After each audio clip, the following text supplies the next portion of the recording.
And we are going to be talking about IT, OT, and IoT. Word soup, alphabet soup. The issue is that OT and IoT are becoming more and more prevalent in the news. It's not like they haven't existed. It's just that people are discovering that they are attack vectors. They are actually part of your vulnerability and your exposure to business risk that people may not have considered in the past. So that's why I wanted to bring it up today and talk about it. OT and IoT. When we think of IT, that's what you teach typically in your classroom. You teach viruses, and you teach servers, and you teach client server technology, and you teach application development. And it's in your mind, it's all these things,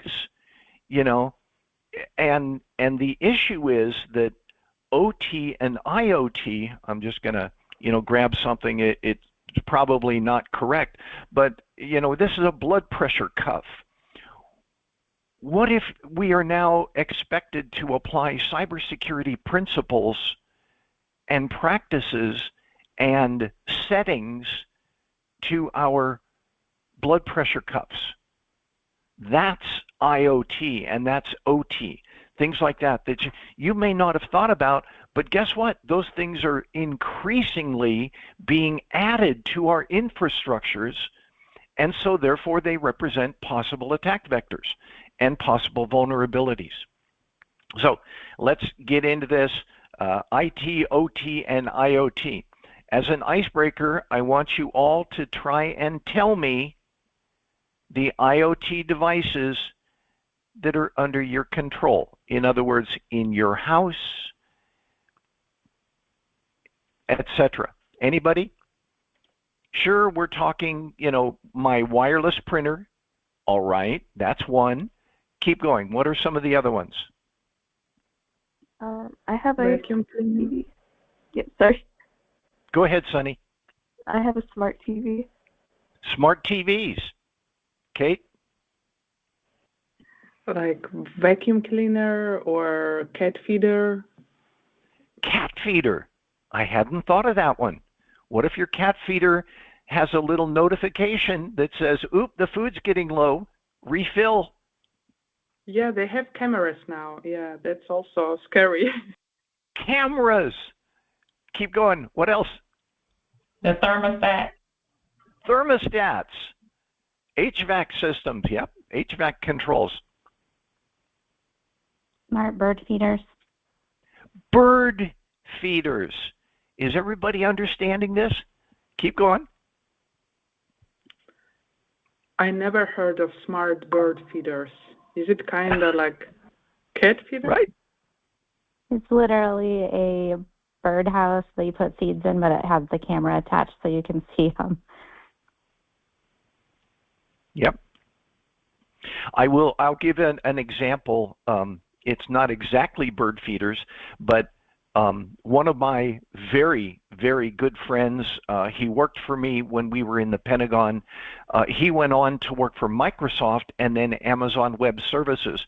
He sold tens of millions of dollars worth of services to governments around the world and organizations around the world. And then he got a brain tumor. But this gentleman now, he's totally disabled. He can't drive. He can't have a job. He can rarely stand up for long periods of time. And yet he was an absolutely brilliant person. So now what he's doing is he's sitting around his house coming up with all sorts of new technology and stuff, rebuilding his VLANs and all this sort of thing, because he can. Well, he set up chipmunk feeder cameras in his backyard, and he's streaming his chipmunk, his chipmunks eating squirrels and squirrels eating and chipmunks eating and birds eating, and it's a camera and it's on the internet and it does stream live. So that becomes a possible attack vector. Yes. Others? Any others? Okay, I'm going to share. Yes, refrigerators. What's that, Patrick? Refrigerators. Refrigerators. Yep. Yeah, I actually was looking at my wireless settings the other day and saw my neighbor's refrigerator pop up as a device that I can connect. Imagine that. Yep. So I put down the different things that I could come up with in my ideas. The HVAC and solar controls, thank you, Twyla, for that one. I have an app that allows me to turn my heating or air conditioning up and down even when I'm in another city.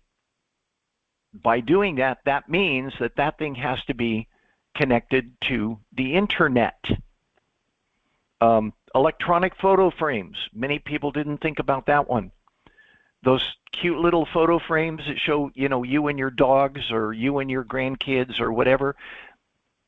They pull the photos down from the internet, and that, you have an account out on the internet in the, on the cloud that, so now the access to those photos. What happens if somebody gets in and puts, I don't know, unsavory photos into your electronic photo frame, and the next thing you know, you're showing stuff that, your kids should not be looking at on your photo frame.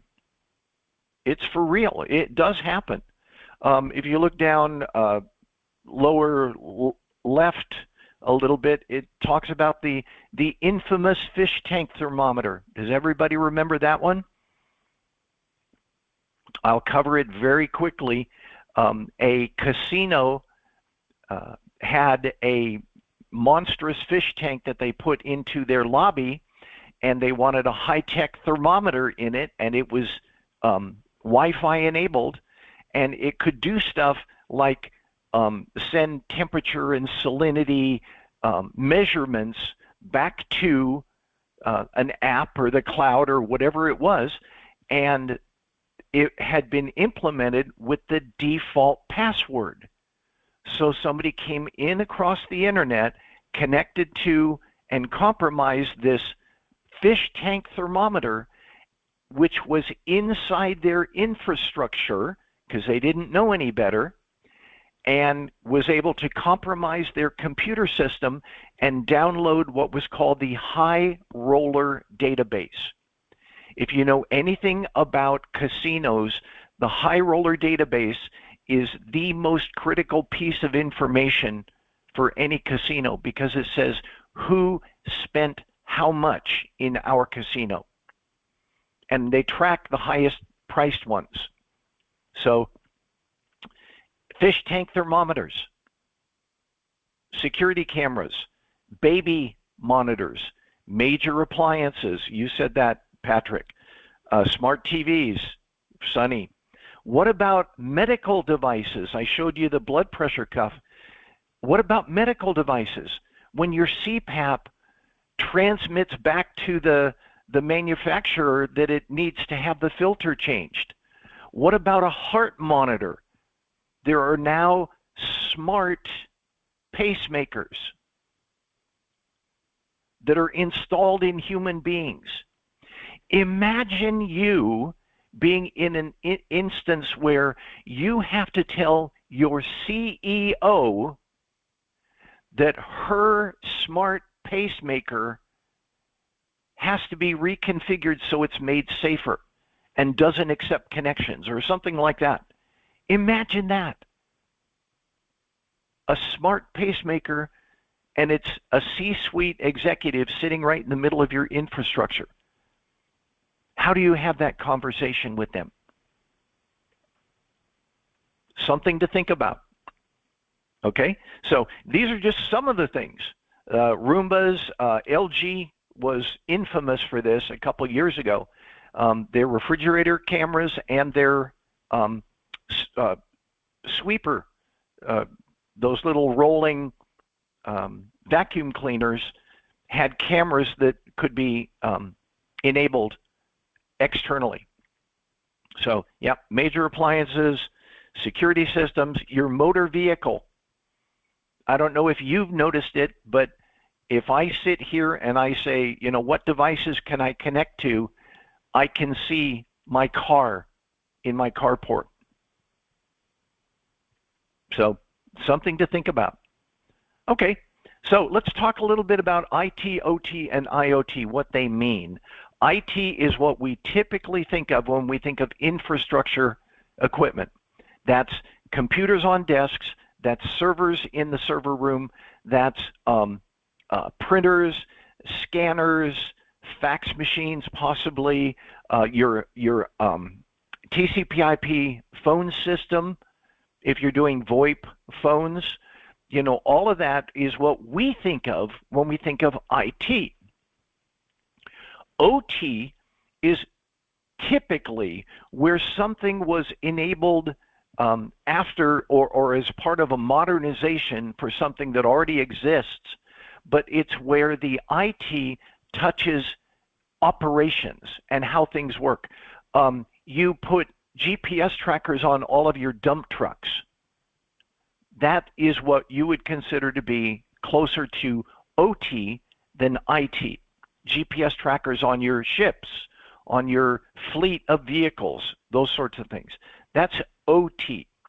And then IoT, think about it this way. IoT are usually consumer devices, and where they say smart, that typically means it's IoT. So and there are things that cross the lines. I'm going to use this as an example. You can connect your phone to a local infrastructure that gets you inside of the organization's boundary with the right permissions. I helped to establish that at my federal agency, where you gave out certificates so that these devices could connect to your infrastructure. They can also connect to Wi-Fi, and we had both in-house Wi-Fi and guest Wi-Fi. This can connect to both. And then we had wireless-enabled devices like Wi-Fi printers, and this could connect to Wi-Fi printers.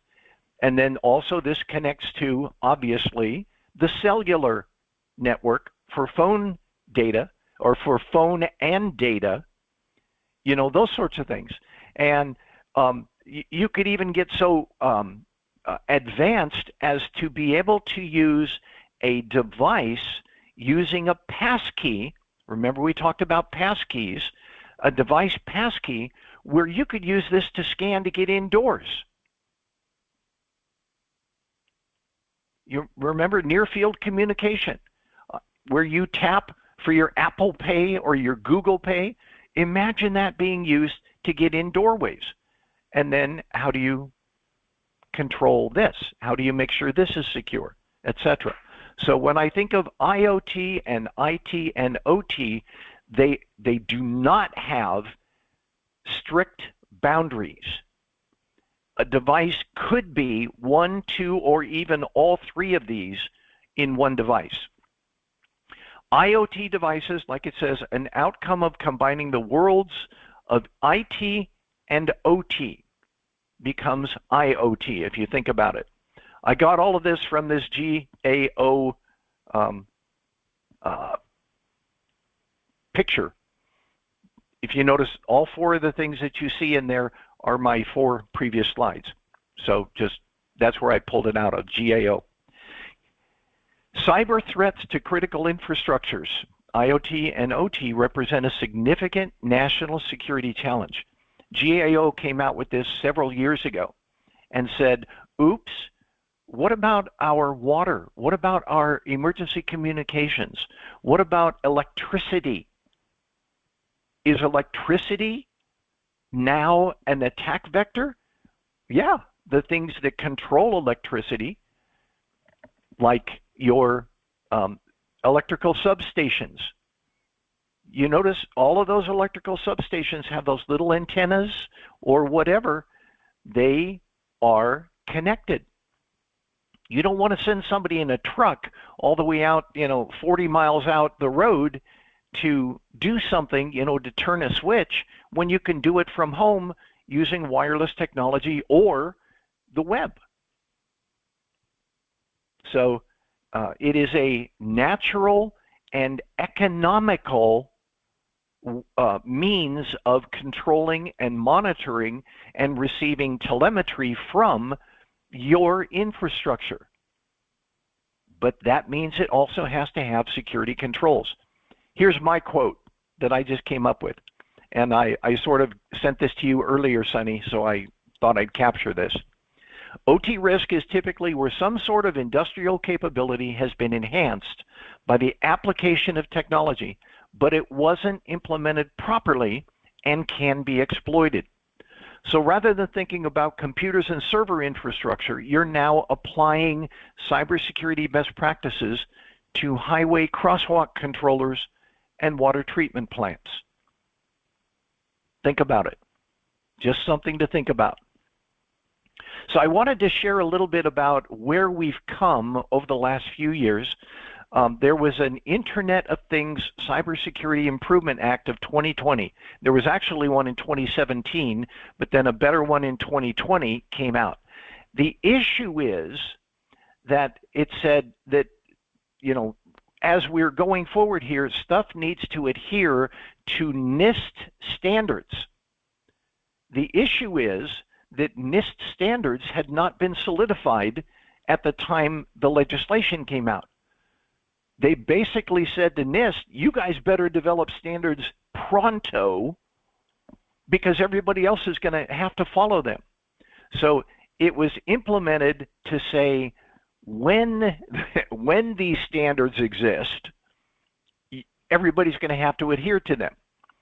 But it was still ahead of the standards development.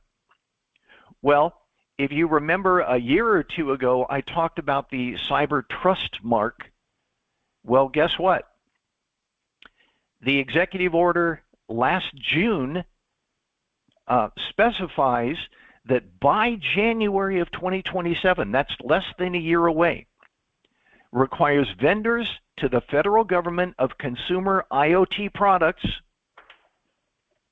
case in point, IoT products, have to carry the U.S. Trust Mark labeling for those products. And U.S. Trust Mark was put together by CISA as well as a couple other organizations, and it didn't get trashed during the incoming new presidential group that came in. It got strengthened, and they said, starting in January of 2027, if you're doing business with the federal government and it involves IoT products, those IoT products must have Cyber Trust Mark labels on them. There's a lot more teeth now to the requirement about protecting OT and IoT, because it says they got to have Cyber Trust Mark, and by the way, the Cyber Trust Mark has to be, you have to test independently right now. It's independently, and then certify that your stuff meets those Cyber Trust Mark standards. And yeah, this is just something that I'm saying. The challenge we run into is that because the United States is a capitalist society, the government can't, in many cases, cannot tell the industry that they must do something. In many cases, the government's hands are tied. The industry decides what they're going to do best.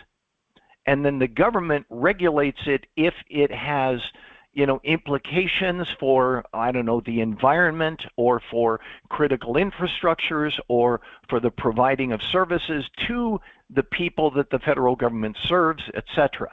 So that's the whole legal stuff of, can Uncle Sam tell people what brand of phone they must buy? No, they can't. They leave that to the industry.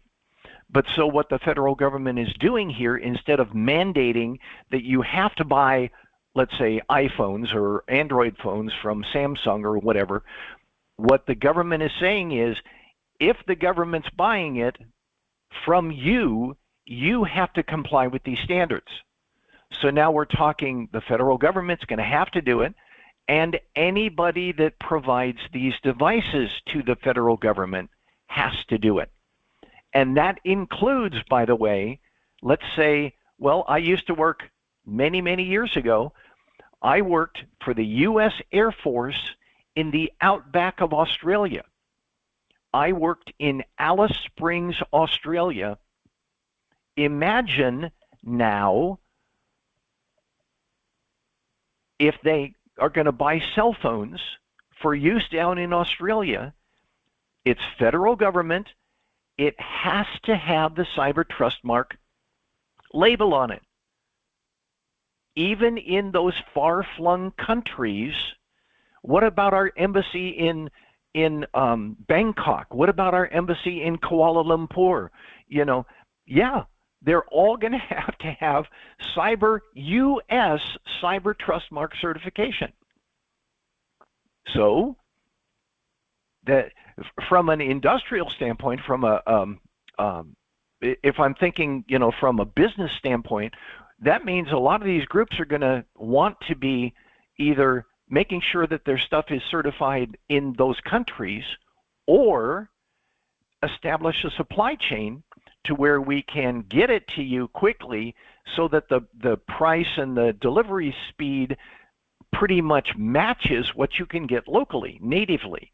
So it becomes the industry responding, not just the industry dictating, but the federal government says, if you're going to do business with us, you're going to provide us devices.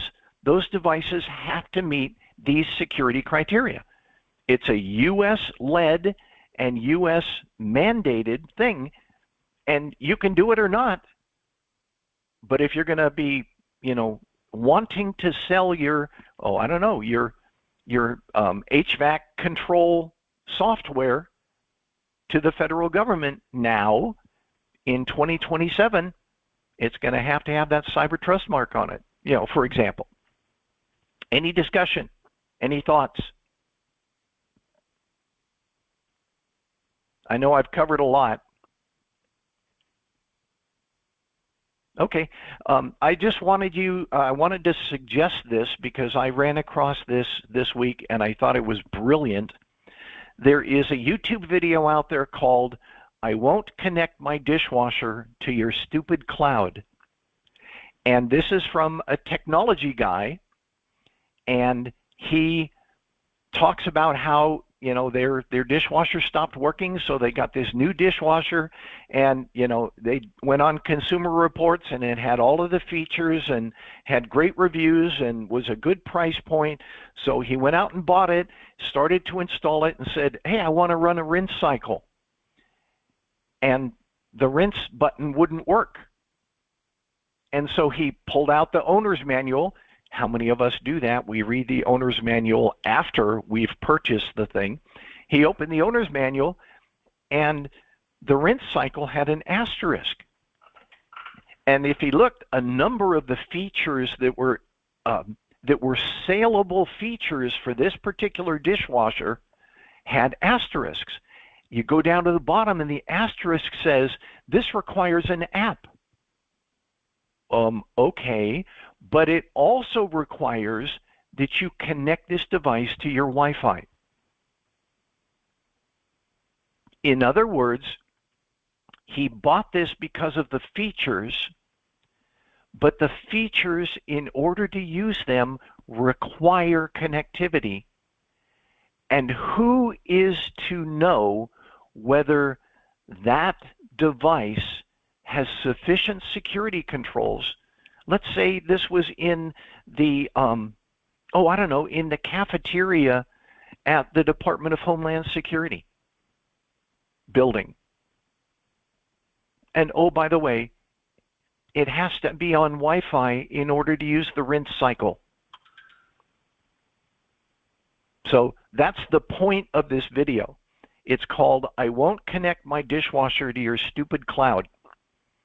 And from a cybersecurity standpoint, it hits all of the key points. You're talking about the features versus the risks. And in this case, he bought it based on the features, but the features mandate a possible risk. In order to use it the way he bought it and for the things that he bought it for, there's the possibility of risk. So I think it's a great video to look at. Everybody should consider taking a look at it. I Won't Connect My Dishwasher to Your Stupid Cloud by an individual named Level 2 Jeff. All right, so I'm going to turn the recording off. Anybody have any final comments? Okay.